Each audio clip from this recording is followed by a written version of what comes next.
Dans le Sahel brûlant, là où le vent râpe la peau et le sable avale les routes, un nouveau bruit fend l'horizon, des ailes qui insistent, alors que le monde célèbre l'acier, le pétrole et les méga-usines. Un petit pays choisit les plumes, mobilise des villages et parie sur 10 millions d'oiseaux, capables d'endurer 45 degrés, tout en dévorant les insectes qui ruinent les champs. Peut-on vraiment nourrir une nation avec le vol et, ce faisant, desserrer l'étau de la dépendance? Ibrahim Traoré pose ce pari, et l'improbable devient un plan. Si ces ailes peuvent tenir tête au désert, peut-être qu'elles peuvent aussi porter la liberté. Ce qui semblait un rêve rural s'est transformé en plan national. Ibrahim Traoré a promis une révolution faite non pas de machines, mais de plumes. Son pari: nourrir un peuple sans dépendre de cargaisons étrangères, rendre la dignité à ceux qui labourent le sable. L'enjeu était clair: prouver qu'une économie locale peut battre la faim, la dette et la résignation. Dans un monde qui mesure la puissance en tonnes d'acier, le Burkina Faso tente une autre équation: 10 millions d'oiseaux contre des décennies de dépendance.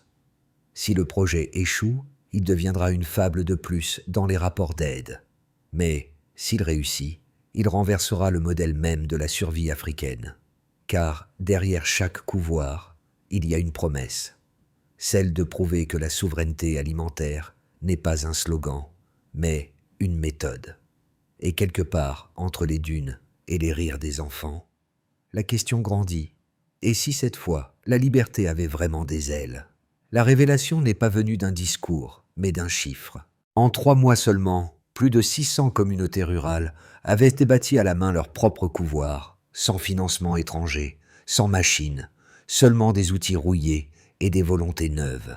Les analystes, d'abord moqueurs, ont soudain compris qu'il ne s'agissait pas d'un symbole, mais d'une logistique parallèle. Le plan d'Ibrahim Traoré prenait forme, centré sur l'idée qu'un œuf pouvait être plus politique qu'une subvention. Au nord du Burkina Faso, les premières pintades ont éclos au lever du soleil. Les enfants les relâchaient, dans la poussière, et le désert répondait par un bruissement. Les marchés de Dori et d'Arbinda, jadis vides, se sont remplis de rires et de paniers d'œufs. Ce n'était pas un miracle, c'était une méthode. Chaque oiseau survivait à 45 degrés, mangeait les criquets qui dévoraient les récoltes et n'exigeait presque aucun aliment importé. Les villageois ont commencé à mesurer le progrès autrement, en rations servies, en rires d'enfants, en foyers rallumés. Les économistes parlaient d'inefficience, mais le voyaient les chiffres monter. La dépendance alimentaire locale chutait de 9%. La perte de bétail due aux insectes tombait de 15%. Et dans les bulletins radiophoniques, une phrase revenait: chaque œuf couvé est une dette de moins. C'était la voix d'un pays qui cessait de demander la permission pour exister. Le projet prit un nom qui vibrait dans toutes les sous les langues du Sahel. Une grande aventure appelée Protéines vertes. Derrière ce titre simple se cachait une ambition de civilisation. Remplacer la charité par la mémoire, la dépendance par la transmission. Pour la première fois depuis des décennies, le mot avenir ne rimait plus avec aide. Et tandis que le vent soulevait les plumes au-dessus des dunes, une certitude prenait racine. Le désert pouvait encore nourrir la vie, à condition qu'on l'écoute. Son nom n'apparaissait pas dans les discours officiels. Et pourtant, Amina Senou, 28 ans, mère célibataire de Wahigouya, devint le visage silencieux du projet d'Ibrahim Traoré. Elle avait reçu 10 pintades d'une coopérative locale, rien de plus. 1 an plus tard, elle en comptait plus de 400, un essaim de plumes et d'espoir. Chaque œuf vendu lui permettait d'acheter des cahiers pour sa fille et un petit panneau solaire pour éclairer la cour le soir.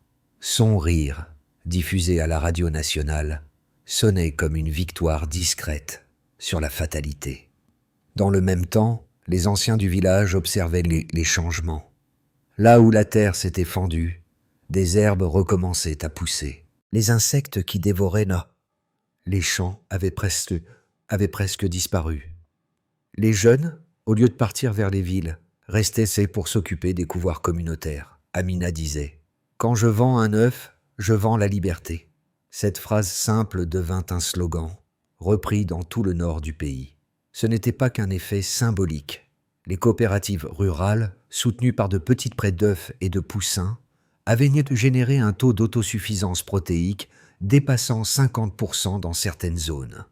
Pour un pays qui importait auparavant plus de 70% de sa viande, ce renversement frôlait le prodige. Ibrahim Traoré évoquait souvent ces femmes comme les vrais architectes du désert. Car à travers elles, la stratégie devenait vivante. Chaque famille gardait, élevait, multipliait, jusqu'à transformer la survie en science populaire. Le changement n'était plus une promesse abstraite, mais une habitude quotidienne. Et sous le soleil du Sahel, entre les cris des oiseaux et la poussière d'or, le Burkina Faso commençait à croire de nouveau. Tout commença par un lever de soleil et une poignée d'œufs. En janvier 2025, le gouvernement d'Ibrahim Traoré lança officiellement l'une grande aventure appelée Protéines vertes. Avec un mai, chaque révolution a son contrevent.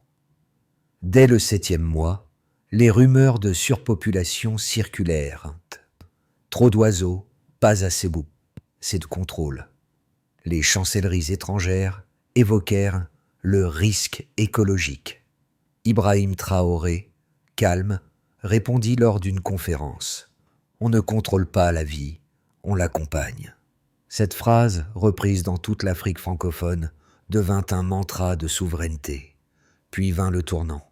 Des satellites occidentaux détectèrent des nuées de pintades migrantes traversant le nord du Sahel. Les médias parlèrent de disparition. Les habitants, eux, parlaient de libération. « Elles vont là où la vie manque », disait-il. Et au matin suivant, sur les dunes, une chose inédite apparut.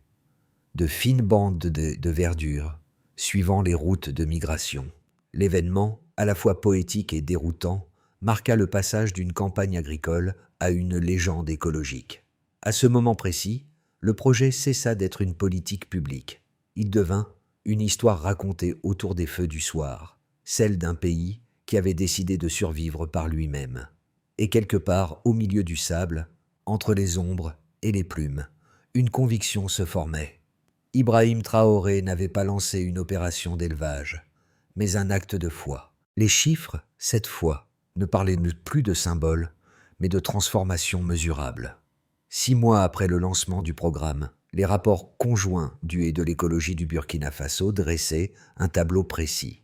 La dépendance alimentaire nationale avait reculé de 9%, la perte de bétail due aux ravageurs avait chuté de 15%, et l'accès aux protéines en zone rurale avait progressé de 12%. Ces 3 deltas formaient le cœur du pari d'Ibrahim Traoré, démontrer que la souveraineté pouvait se chiffrer. Derrière ces statistiques, chaque point de pourcentage racontait une histoire humaine. À Arbinda, les coopératives ont observé une augmentation de 40% de la fertilité des sols, confirmée par une étude discrète de la FAO. Les fientes des pintades enrichissaient la terre. Leur mouvement naturel dispersait la matière organique. Ce n'était pas de la charité, mais de la chimie. La preuve qu'un battement d'ailes pouvait remplacer un engrais importé. Les marchés locaux furent les premiers à refléter la mutation. Là où autrefois on vendait du plastique venu d'Asie, on proposait désormais des filets à volaille, des clôtures de fortune et des œufs séchés. Le revenu rural moyen augmenta de 8%, un chiffre modeste aux yeux des économistes, mais colossal pour les foyers burkinabés. Plus significatif encore, la migration des jeunes vers les villes diminua pour la première fois depuis une décennie. La statistique, cette fois, sonnait comme une chanson. Les sceptiques continuaient d'exiger des modèles. Ils voulaient des indicateurs, des prévisions, des courbes. Ibrahim Traoré répondit par une phrase devenue célèbre. « L'avenir n'appartient pas à ceux qui nourrissent les autres, mais à ceux qui se nourrissent eux-mêmes. » Une rhétorique simple, mais chargée de données implicites. Chaque œuf couvé, chaque oiseau libéré était une micro-unité de PIB rural, un atome d'autonomie. Les ingénieurs, dû les responsables locaux, surnommèrent ce système le réseau vivant. 10 millions d'oiseaux connectés par les gestes de milliers d'agriculteurs. Un maillage biologique où la vie circulait à la place des circuits financiers. Les résultats satellites montrèrent un accroissement de 6% de l'humidité du sol dans les zones de migration et une baisse corrélée des températures locales. Ce delta, infime mais constant, devint une signature écologique. Et pourtant, la pression internationale monta. Les institutions occidentales demandaient des garanties scientifiques. Des experts parlaient de déséquilibre, de risque d'épidémie. Mais à Dori, personne ne voyait de catastrophe. Les champs redevenaient verts, les enfants riaient, les oiseaux retournaient à leurs abris. La science officielle y voyait un écart. Le peuple y voyait une preuve. Ces chiffres, 9%, 15%, 12%, 8%, 6%, ne sont pas des miracles. Ce sont des lignes de survie gravées dans le sable. Et si les modèles refusent encore d'y croire, le Sahel, lui, a déjà commencé à respirer autrement. Les débats qui suivirent divisèrent les observateurs entre deux camps irréconciliables. D'un côté, les institutions internationales affirmaient que le projet d'Ibrahim Traoré relevait du populisme écologique, trop organique, trop artisanal, trop éloigné des protocoles de développement.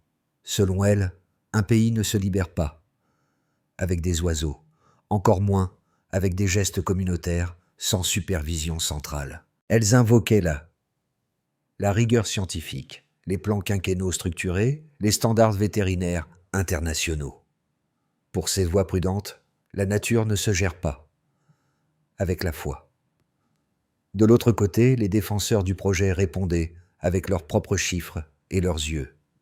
Ils voyaient les champs reverdir, les marchés locaux renaître et les villages, jadis vides, redevenir des foyers d'activité.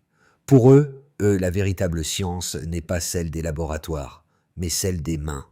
Chaque plume est une donnée, disait un instituteur de Dori. L'argument tenait.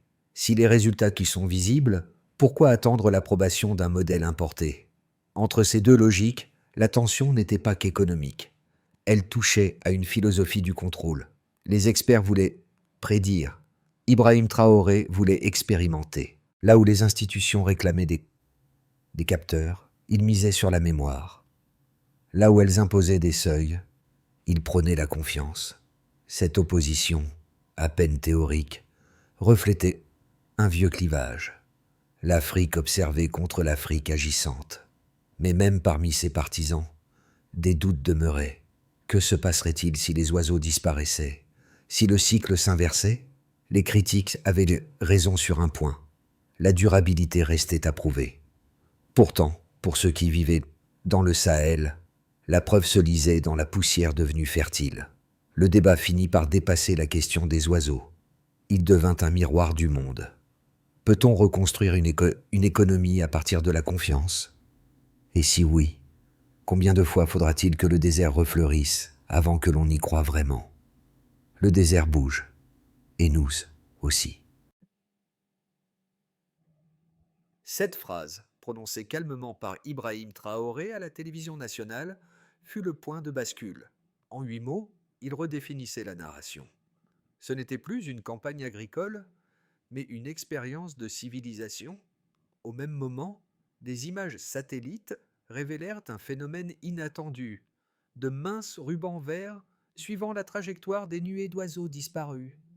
Les experts parlèrent de coïncidences, les villageois de miracles. Les faits, pourtant, étaient têtus. L'humidité du sol augmentait, les insectes nuisibles reculaient, et la végétation renaissait le long des routes migratoires. Ce retournement fit trembler la logique même du scepticisme. Les théories d'effondrement cédèrent la place à des hypothèses d'adaptation accélérée. Les pintades, censées être des survivantes, devenaient des jardinières du ciel. Dans les couloirs des responsables locaux occidentaux, la question se murmurait. Et si ces oiseaux savaient ce qu'ils faisaient? Pour le Burkina Faso, la révélation n'était pas scientifique, Elle était spirituelle. Le pays comprenait enfin que la survie ne se planifie pas toujours. Elle se transmet. Les effets du projet s'étendirent bien au-delà des couvoirs. Dans les campagnes burkinabées, la vie quotidienne se transforma. Les agriculteurs d'abord, leurs champs, jadis brûlés par le soleil, retrouvaient une fertilité qu'aucune aide n'avait su restaurer. Les récoltes de mil et de sorgho augmentèrent de 10 à 15%, selon les estimations dues. Là où régnait le silence, on entendait désormais le bruit régulier des ailes et le rire des enfants. L'agriculture, jadis synonyme de survie, devenait un acte de foi. Du côté des entrepreneurs locaux, la dynamique prit une tournure économique. De petites unités de transformation apparurent dans les marchés de province. Œufs séchés, viande fumée, engrais organiques à base de fiente. Le concept d'économie circulaire cessait d'être un terme d'ONG pour devenir un réflexe quotidien. En un an, près de 200 micro-entreprises virent le jour, la plupart dirigées par des femmes. L'État n'y injecta pas un franc, mais leur donna ce qu'il avait de plus rare, la légitimité. Les jeunes, eux, redécouvraient une raison de rester. Dans les régions du Nord, les migrations vers les villes chutèrent de 20%. Les coopératives devinrent des lieux d'apprentissage. On y enseignait la biologie des sols, la reproduction, la gestion collective. Nos ailes remplacent les plumes, remplacent les diplômes, plaisantait un étudiant de Séba. Dans un pays où le départ avait toujours semblé la seule option, l'enracinement reprenait sens. Enfin, les voisins régionaux observaient en silence. Le Mali envoya des techniciens pour étudier la méthode. Le Niger demanda à traduire les manuels. Même le Tchad exprima son intérêt pour adapter le modèle. Le Sahel, longtemps perçu comme un théâtre de crise, devenait un laboratoire de résilience. Et dans cette propagation se dessinait un message politique. La souveraineté n'est pas un luxe, c'est une nécessité. À l'international, les réactions furent plus ambivalentes. Certains journaux parlaient de miracles africains, d'autres d'illusions écologiques. Mais au Burkina Faso, personne ne cherchait plus à convaincre. La conviction était déjà là, dans chaque foyer, chaque marché, chaque oiseau revenu du désert. Ibrahim Traoré résuma ce moment en une phrase. « Nous ne cherchons pas à prouver au monde que nous avons raison, nous voulons seulement qu'il nous laisse vivre. » Cette phrase, simple et tranchante, ferma un cycle. Le projet n'était plus un plan agricole, il était devenu une école de souveraineté. À la fin de la première année, le Burkina Faso se retrouva à la croisée de 3 chemins. Chacun portait une promesse, mais aussi un risque. Ibrahim Traoré, dans son dernier entretien, parla d'un moment de vérité entre la patience et la peur.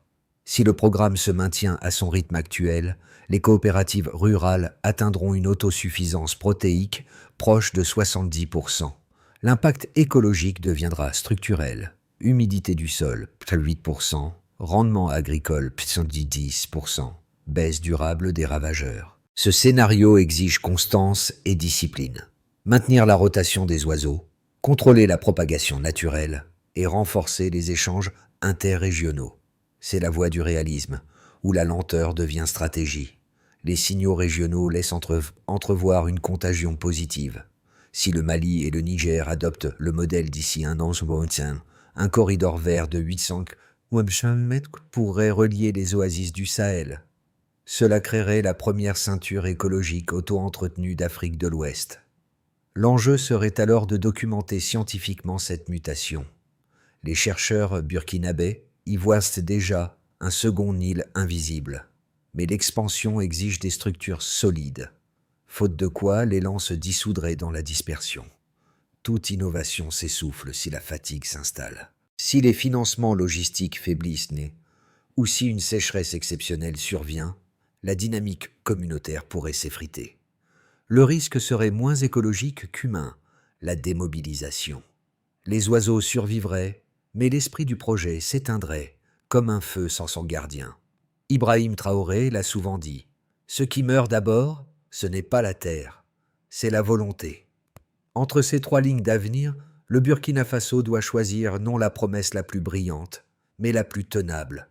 Le futur, ici, ne se mesure pas en croissance, mais en persévérance. Et si les ailes continuent de battre, peut-être que dans un an, le désert lui-même signera son propre rapport d'étape. Dans les villages du Sahel, il n'est plus rare d'entendre les enfants dire « Nous aussi, nous faisons pousser la liberté ». Ces mots, simples et presque naïfs, traduisent la mutation la plus profonde du projet d'Ibrahim Traoré. Il n'a pas seulement nourri un peuple, il a changé la manière dont celui-ci se regarde. Pour les femmes, la révolution a pris la forme d'une dignité retrouvée. Amina Senou, devenue figure nationale, anime aujourd'hui des cercles d'apprentissage où elle enseigne à d'autres mères à gérer un élevage, un marché, un rêve. « Quand ma fille mange, dit-elle, elle ne doit merci à personne. » Ces mots résonnent au-delà de la politique. Ils incarnent une indépendance émotionnelle que l'aide internationale n'a jamais su offrir. Pour les jeunes, le projet ZZZ est devenu une école de fierté.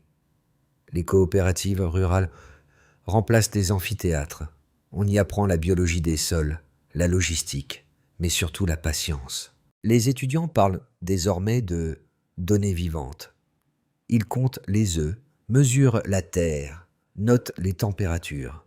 Dans leurs cahiers, la science et la poésie s'entremêlent.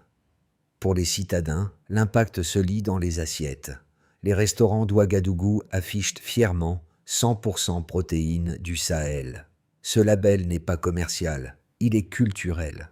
Le signe d'une économie qui ne se définit plus par l'importation, mais par la contribution. Et pour le reste du monde, cette histoire pose une question intime. Qu'avons-nous perdu en oubliant que la résilience peut se transmettre? Peut-être qu'au fond, le désert ne renaît pas seul. Ce sont les hommes qui apprennent enfin à l'écouter battre. Après un an de mise en œuvre, l'équipe d'Ibrahim Traoré publia une feuille de route en 5 étapes. Ce n'était pas un manifeste politique, mais un protocole de survie appliqué. Chaque point liait la science à la mémoire, le geste à la vision. Cartographier les couvoirs existants, mesurer les flux de reproduction et mutualiser les excédents d'œufs entre villages. Le but, transformer chaque communauté en maillon d'un écosystème plutôt qu'en cellule isolée. Des agriculteurs sélectionnés pour devenir formateurs itinérants. Leur mission, enseigner la gestion collective, la reproduction naturelle et la prévention sanitaire. Pour Traoré, la connaissance est la seule infrastructure que personne ne peut bombarder. Petites unités mobiles chargées de recueillir des données sur l'humidité, les sols et les migrations.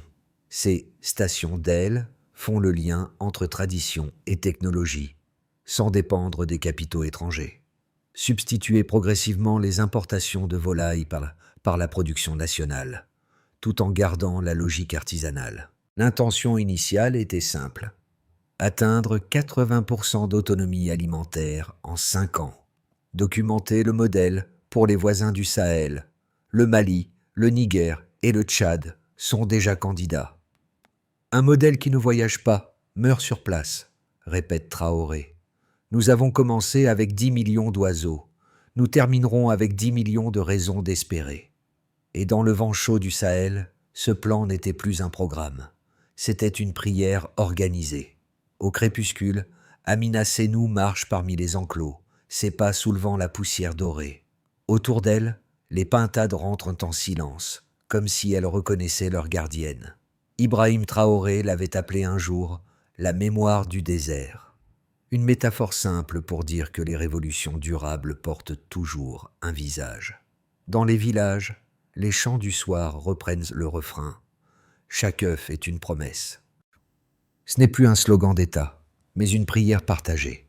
Le sable, jadis stérile, garde maintenant la trace des semelles, des plumes et des espoirs. Rien n'a changé spectaculairement, et pourtant tout semble différent. Quand le vent tombe, Amina regarde sa fille courir entre les clôtures et murmure « Si les oiseaux ont trouvé leur chemin, alors nous aussi ». Ce moment résume la victoire silencieuse d'un peuple. Pas la conquête, pas la richesse, mais la certitude que la dignité peut repousser même sous 45 degrés. Dans la lumière chouchouja, douchue du soir, Le Burkina Faso ne triomphe pas. Il respire. Le désert, désormais tissé d'ombre et de verdure, ne demande plus qu'à être écouté. L'histoire d'Ibrahim Traoré et de son peuple n'est pas un conte, c'est une invitation. Une invitation à croire que la liberté peut se semer, qu'elle peut pousser, plume après plume, là où la peur disait non. Le Burkina Faso n'a pas simplement élevé des oiseaux. Il a rappelé au monde qu'aucune nation n'est trop pauvre pour rêver, ni trop petite pour inspirer. Chaque battement d'aile, chaque rire d'enfant, chaque marché retrouvé raconte la même leçon. La souveraineté n'est pas donnée, elle se cultive. Alors, à ceux qui écoutent Sengsuataku cette histoire, regardez le sable, écoutez le vent. Si le Sahel peut reverdir, que pourrions-nous faire, nous, avec nos propres déserts, ceux du doute, de l'habitude ou de la résignation? Parce qu'un jour, peut-être, les ailes de la liberté pousseront aussi sous vos pas.